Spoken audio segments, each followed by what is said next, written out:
Muito bem, como já Vera Tortas já levantou a mão, o Amplamente que não é citada. surpreendente. Não. Vera, se você me permite, eu recolheria 3 perguntas e depois retornaria. Já temos mais uma aqui, você, e outra ao seu fundo. Depois a gente volta a palavra ao embaixador. Vera. Embaixador, obrigado pela palestra, é sempre interessante. Sim, é verdade, a Getúlio Vargas tem feito vários estudos de simulação da importância do trabalho, do acordo com a Europa.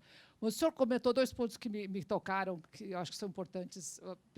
Vou jogar a pergunta para o senhor de novo.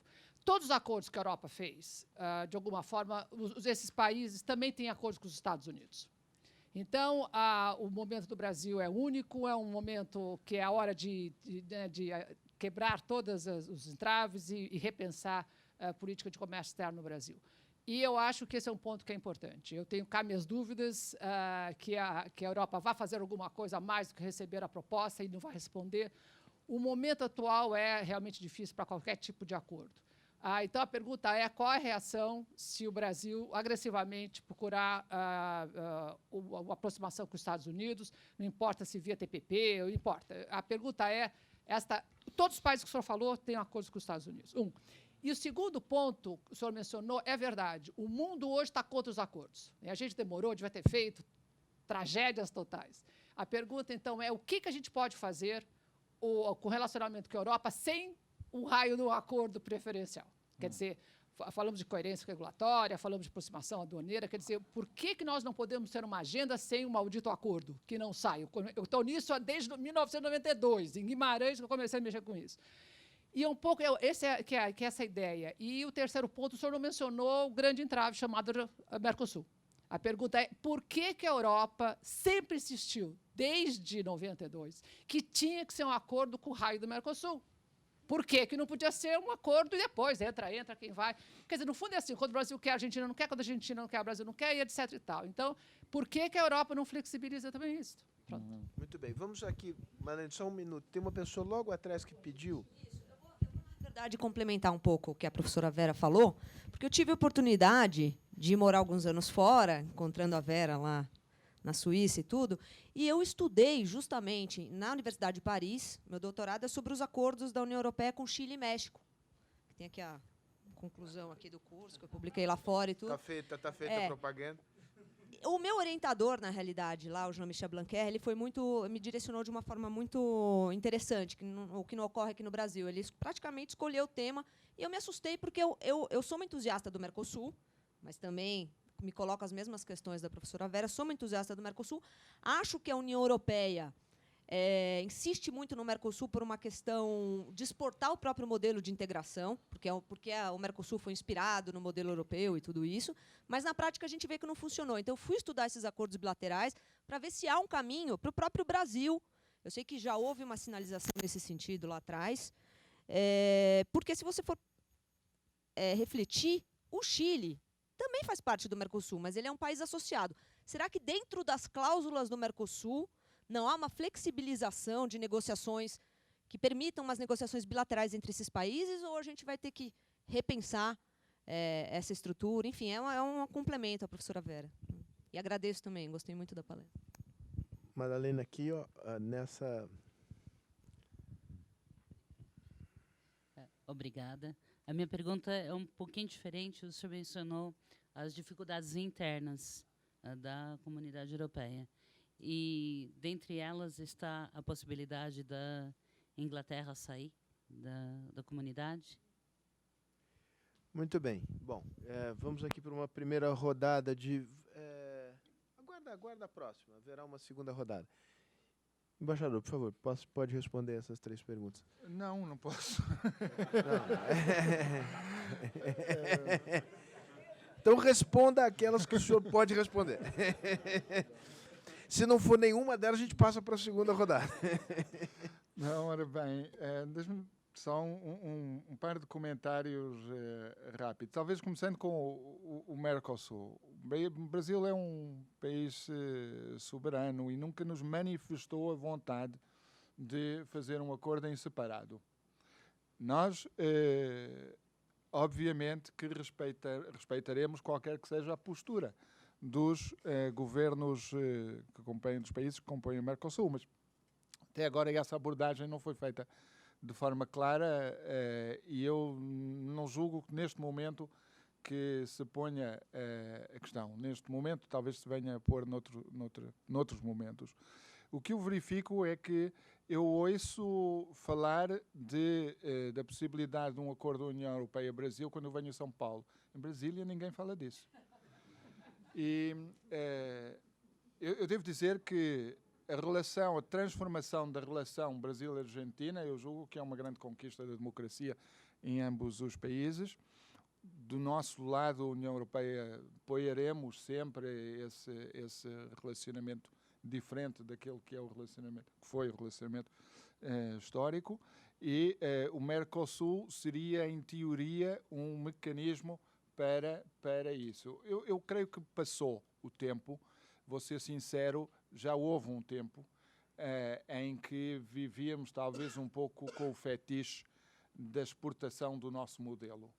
Eu julgo que não é o caso hoje em dia. Eu julgo que há uma abordagem muito mais pragmática e também um sentimento de que não temos nenhuma missão que nos impele a reproduzir aquilo que nós somos pelo mundo fora.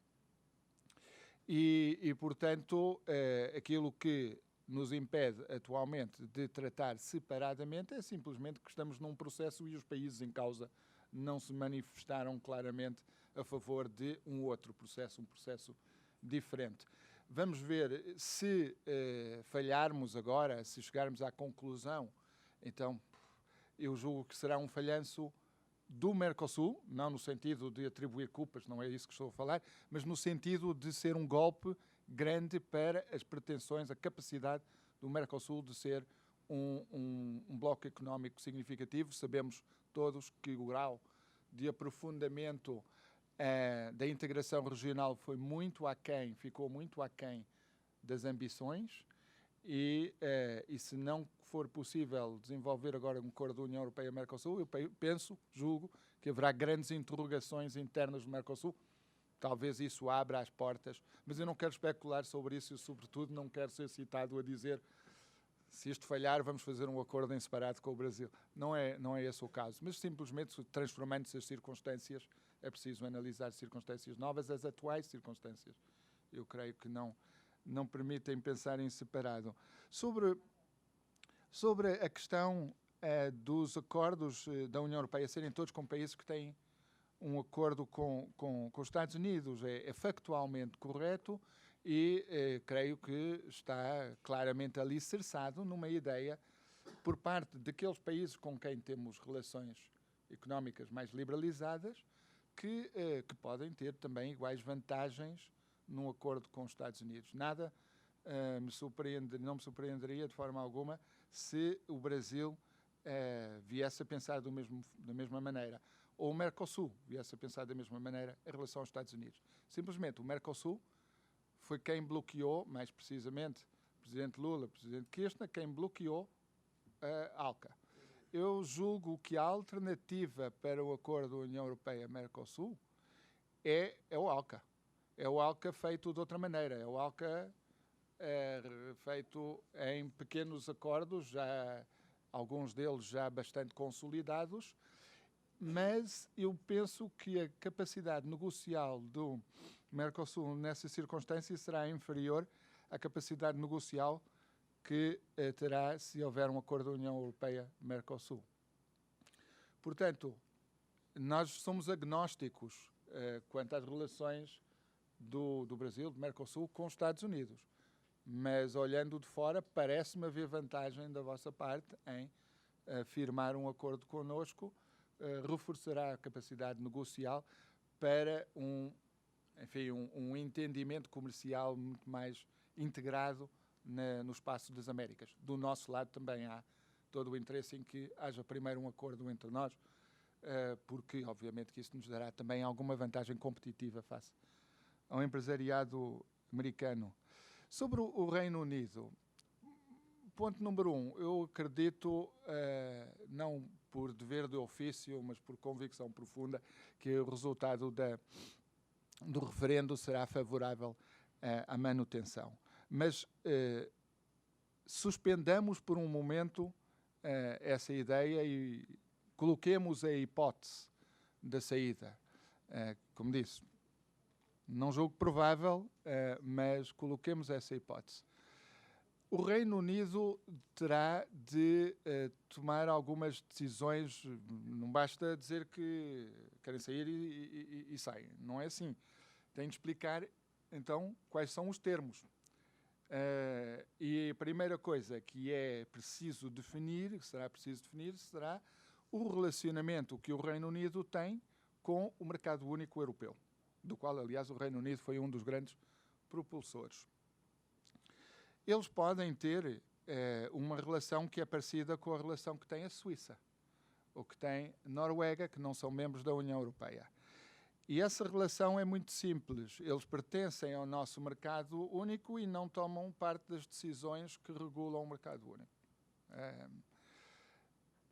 Enfim, é uma posição de minoridade em que a única diferença é que o Reino Unido antes tomava uma parte ativa, e muito ativa, aliás, nas decisões e deixará de tomar. Outra possibilidade seria o Reino Unido dizer vamos negociar acordos por nossa própria conta com outras partes do mundo. Ok. Podem fazer isso, serão obviamente soberanos para o fazer, não o são neste momento, porque os países da União Europeia não podem neste momento negociar acordos separadamente, negocia-se como um bloco. Simplesmente aí nós seremos inevitavelmente parceiros ou parte de um acordo, porque se o Reino Unido tem acesso ao mercado único, os termos de uma negociação com terceiros não são termos que têm de ser negociados com o resto da União Europeia, ou senão altera-se o tipo de relacionamento. Portanto, na hipótese improvável de uma saída do Reino Unido em função do referendo, eu julgo que ainda há muitas questões a dirimir no que toca ao seu relacionamento económico externo, e eu julgo que os fantasistas da soberania britânica pós-referendo vão ter um choque quando perceberem que, afinal, o mundo é muito mais complicado do que imaginavam e o grau de integração da União Europeia na União Europeia já é tal, com muitas vantagens para o Reino Unido, que, afinal, o melhor era ficar onde estão, dentro do mercado único europeu. Mas, enfim, não quero especular muito sobre algo que não vai acontecer. Muito bem. Giorgio, vamos lá, por partes. Tem uma pessoa que pediu aqui atrás, depois o embaixador Rubens Barbosa, depois o Giorgio lá na... Tá bom, Zanotto. Aí, por razões geográficas, vamos fazer o seguinte, posso escolher 4 perguntas aqui e voltarmos para que as pessoas possam se expressar? Ou 4 é demais? Tudo bem? Vou então, tomar notas. Vamos lá. Cada um faça um esforço de reportagem, de fazer perguntas concisas. Tá bom, então vamos lá. Primeiro, a beleza de explanação que poucas pessoas conseguem desenhar no ar com palavras. É o seu caso. Eu queria me referir primeiramente à ferramenta feiras comerciais. Feiras comerciais, independente dos acordos que existem entre países, é uma pressão de mercado que existe e nós temos visitas aqui de muitos países que vêm em busca de nossos bens, produtos e serviços. Então, qual o tipo de pressão que essa ferramenta pode exercer para os acordos? E a segunda parte, uma outra pergunta, com relação ao Mercosul. Se a gente fizer uma analogia de um grande vizinho que tem Canadá e México, nós temos a mesma relação com o Brasil e os nossos vizinhos. 200 milhões de consumidores aqui e 140 milhões dos outros países da América do Sul. Esses países têm que ser produtivos para poderem se tornar consumidores. Então, o acordo do Mercosul não teria que ter uma primeira fase de um entendimento mais amplo entre esses países para, de fato, se tornarem um bloco? Muito bem. Rubens.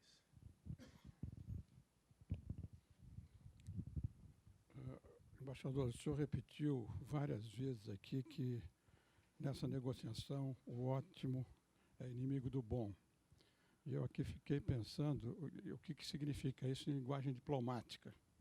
Porque o que é bom para a União Europeia é bom para o Brasil, porque a União Europeia, sabidamente, quer ampliar a sua participação no mercado industrial aqui no Brasil de serviços. E o Mercosul, em geral, quer ampliar a participação no mercado agrícola, de agronegócio. Nós sabemos da grande oposição que existe, os jornais publicaram, a gente tem informação, da grande oposição que existe hoje em muitos países da Europa em relação a essa questão agrícola. Então, até que ponto essa oposição interna na União Europeia vai tornar difícil essa negociação? Eu fico com a impressão de que o senhor quis transmitir para nós que esse acordo vai demorar alguns anos e vai ser muito difícil. Eu traduzo o ótimo é melhor que o bom dessa maneira, que vai demorar tempo e vai ser muito difícil. Somando a isso a posição do governo atual, que pode ser que depois de amanhã mude, né? Mas a posição atual do governo é que o Brasil não vai negociar esse acordo a qualquer preço. Com tudo isso, a minha impressão é que será muito boa a reabertura das negociações, mas que nós vamos ter que enfrentar um período muito difícil, sobretudo porque eu imagino que na proposta da União Europeia, na área agrícola, as cotas que vão ser oferecidas serão muito menores daquelas que já eram insatisfatórias quando foram apresentadas há um tempo atrás. Talvez eu possa comentar essa minha impressão. Aproveitando a facilidade logística, Zanotto. Queria cumprimentar o embaixador Cravinhos por uma excelente exposição. A minha pergunta vai na linha do Rubens. Eu acho que, e discordando um pouco do que foi falado aqui, há um alinhamento de astros no Mercosul como não se via há muito tempo. O presidente Macri esteve na Fiesp no final do ano passado, colocou como absolutamente prioritária a relação com o Brasil e com o Mercosul, mas o Mercosul original, que é o Mercosul de comércio, que é o que nós vínhamos pleiteando também. Há também do lado do empresariado brasileiro uma percepção da absoluta necessidade de inserção no mundo, nas cadeias globais de valor, principalmente com países de tecnologia mais avançada, né? A indústria brasileira sofreu tanto nesse período que percebe que agora tem que dar um upgrade tecnológico importante. Então, a indústria, pelo menos, ela vê como absolutamente necessário uma reciprocidade no mercado agrícola, mas ela tem as prioridades delas também no tocante não só esse acordo, como essas novas linhas de acordos tipo TTP e TTIP. Agora, a TPP, digo. A pergunta é um pouco na linha do Rubens, quer dizer, quanto que a União Europeia realmente está disposta a oferecer, sobretudo no capítulo agrícola. Ninguém se ilude numa abertura total, mas já houve negociações em que a cota oferecida era menor do que o acesso ao mercado já existente, entendeu? Quer dizer, são non-flyers. Então, numa visita do presidente Hollande, aqui eu completo a Fiesp, uma ministra francesa que acompanhava ele, que tinha a ver com, não sei se era da indústria e comércio, disse claramente que agora estavam engajadas com os Estados Unidos e que não havia tempo, quer dizer, não sei se era questão de negociadora ou não. Então, precisa, do lado de lá, assim, pragmaticamente, como o senhor sente a posição, sobretudo, da França, da Irlanda e eu entendo que da Hungria na questão do agronegócio, de que venha uma proposta que seja um flyer e não um flyer. Muito bom. Agora o Giorgio faz a última pergunta. Obrigado. Também agradeço pela exposição. Na verdade, vou na mesma linha, um pouco uma repetição, mas vou só introduzir um elemento novo. Eu também avalio que o tempo todo um dos principais obstáculos foram os interesses bastante fortes na Europa do setor agrícola. Isso me parece que se o senhor fala da opinião pública, etc., em países, foi mencionado França, bom, imagina, Isso só deve ter piorado. O senhor foi muito otimista, me surpreendeu muito, mas não trouxe elementos para sustentar esse otimismo, a não ser uma questão que o senhor não mencionou, que é o seguinte: o que mudou de 2004 para cá? Um país que você não mencionou, mas é a China. A China virou grande parceira comercial e será um grande parceiro nos investimentos. Eu posso imaginar, essa pergunta, que numa visão mais geoestratégica, se isso prevalecer na União Europeia, posso imaginar que isso é um motivo para talvez flexibilizar um pouquinho, deixar de lado os interesses mais conservadores tradicionais do setor agrícola. Porque não fazendo acordo, evidentemente, quem vai avançar mais é a China. Então, essa é uma questão, se isso é considerado, se está incluído nessa nova avaliação dessa que você chamou de visão geoestratégica. Obrigado. Muito bem, embaixador. Ok, muito obrigado pelas perguntas, que são comentários e portanto, eu vou apenas comentar os comentários, porque... mas começando por uma que foi colocada sobre feiras comerciais. As feiras comerciais, eu costumo dizer, porque as pessoas muitas vezes não entendem o que é um embaixador da União Europeia. É uma coisa estranha.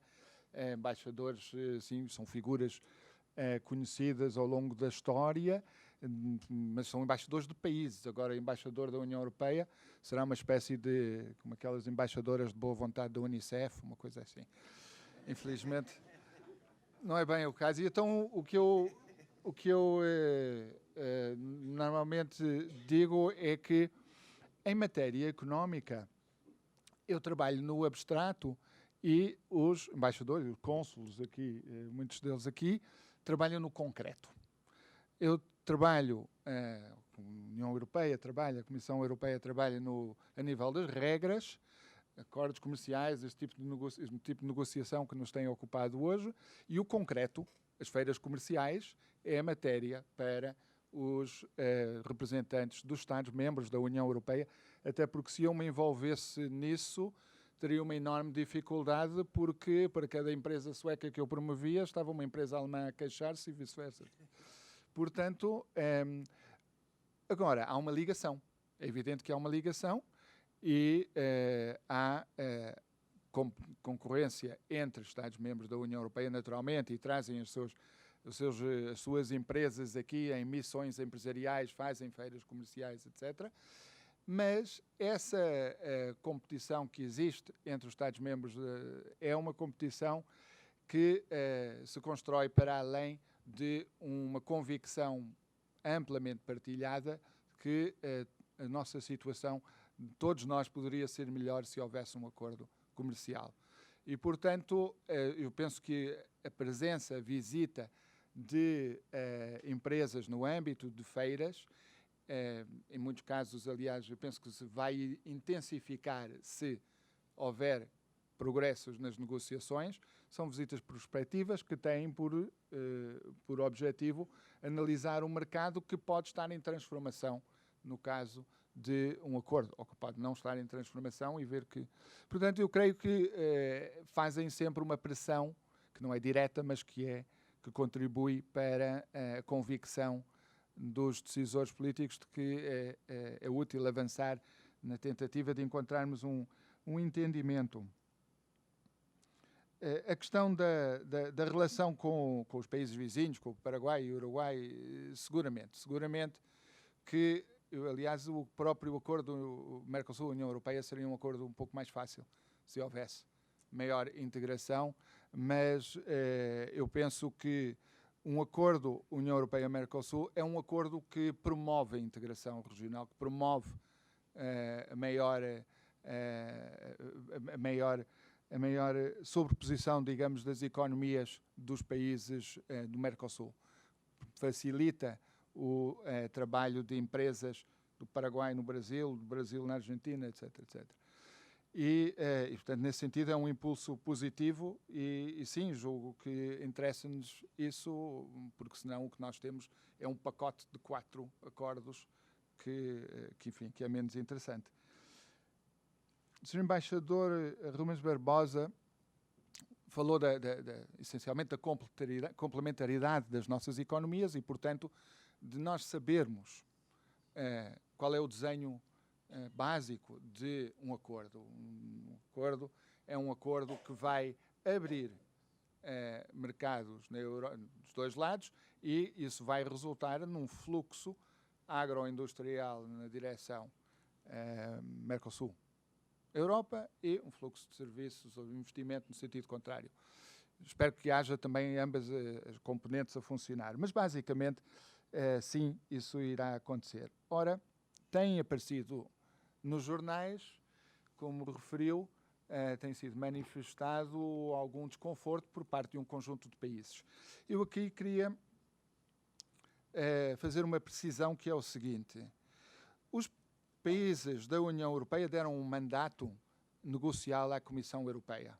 Há anos atrás têm esse mandato por razões, não por razões institucionais, mas por razões de prudência política, para verificar se tinha ainda amplo apoio. A Comissária do Comércio, a Sra. Malmström, em novembro do ano passado, fez uma reunião de ministros do Comércio e consultou-os, e a resposta foi avassaladoramente positiva. 21 países a favor, 2 ou 3 que não sabiam bem e 3 ou 4 que não estavam de acordo com avançar com as negociações. E com base nisso, começou a desenvolver uma proposta. Ultimamente, há coisa de 2 ou 3 semanas, houve uma reunião de ministros da Agricultura. E é nessa reunião que aparece um conjunto de declarações e uma carta, etc., assinados por ministros da Agricultura. São ministros da Agricultura, não são os ministros do Comércio. Representam forças importantes dentro do seu país, naturalmente, têm uma importância política, mas não é correto aquilo que eu tenho visto em alguns jornais, a afirmação de que país X ou Y está contra. Não, o ministro da Agricultura do país X ou Y pode estar. Dentro de cada país há um mosaico complexo que tem de ser tratado com cautela. O próprio presidente Hollande, sabe-se a importância que a agricultura tem para a França, enfim, por todas as razões e a importância política que tem, mas o presidente Hollande, quando esteve recentemente na Argentina e no Uruguai, disse: vamos avançar, temos de chegar a um acordo, atenção, temos problemas delicados na agricultura, mas queremos chegar a um acordo. E isso, para mim, é um equilíbrio razoável por parte de um líder de um país com interesses agrícolas grandes. Um acordo vai ter de ser um acordo que não necessariamente que seja, que mereça unanimidade, mas que não cause demasiado desconforto. E eu creio que é possível, sim, fazer uma oferta que não seja um non-flyer. Eu creio que é possível fazer uma oferta que não será inteiramente satisfatória, tal como a oferta de Mercosul não será seguramente plenamente satisfatória, mas que seja uma base de trabalho, e estou bastante confortado pelo entendimento que há de, na sequência da troca de ofertas, haver um conjunto de reuniões já calendarizadas, enfim, indicativamente calendarizadas para dar seguimento, em vez de simplesmente cada um abrir o envelope e dizer: então, mas é só isto? E será que vale a pena? Não. Sabemos que não vamos ficar inteiramente satisfeitos, mas vamos trabalhar nessa base. Não há interesse nenhum do lado europeu em avançar com uma proposta que seja um non-flyer. Antes, ficar como estamos e esperar melhores momentos. Se avançamos com a proposta, após deliberação bastante cuidada, é por achar que há uma possibilidade de uma base de entendimento. Isso tem sido muito conversado com líderes políticos, aliás, até há 2 ou 3 dias, penso não estar a cometer nenhuma inconfidência. Houve uma conversa telefónica entre o chanceler Mário Vieira e a comissária Malmström, uma conversa política, não foi sobre toneladas de carne bovina, mas foi sobre, enfim, o enquadramento mais amplo, e a conversa, pelo menos o relato que eu vi, foi muito positivo sobre a possibilidade de chegarmos enfim, termos uma boa base para negociarmos. Portanto, sim, concordo, Sr. Embaixador, isto não vai ser fácil, vai requerer determinação, vai requerer força política, vai requerer delicadeza e sensibilidade nas negociações. Porventura, o mais difícil não será lidar com a outra parte, vai ser lidar com aqueles que estão atrás de nós, mas é essa a nossa obrigação, e eu creio que as vantagens são demasiado evidentes para não fazermos um esforço muito grande para aproveitar a oportunidade. Sobre a questão da China, faz parte da nossa leitura do mundo, sem dúvida. Sem dúvida que o aparecimento da China ao longo destes último par de décadas teve um efeito transformador na economia mundial. Agora, o nosso relacionamento com o Mercosul é completamente diferente. Se olharmos para a composição do nosso comércio e compararmos com a composição com o comércio com a China, verificamos uma enorme diferença. E o que verificamos é que será seguramente muitíssimo mais interessante para os países do Mercosul negociar um entendimento connosco do que negociar um aprofundamento de uma relação muito desequilibrada que existe com a China. Aliás, nós também temos uma relação desequilibrada com a China.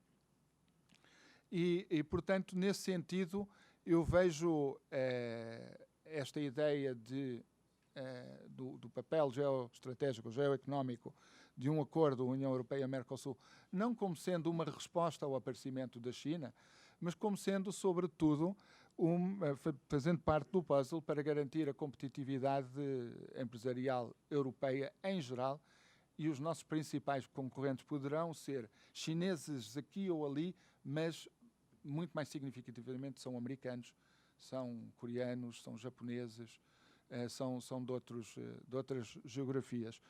Portanto, sim, China é importante, mas não é a razão que nos impele a querer um acordo com o Mercosul.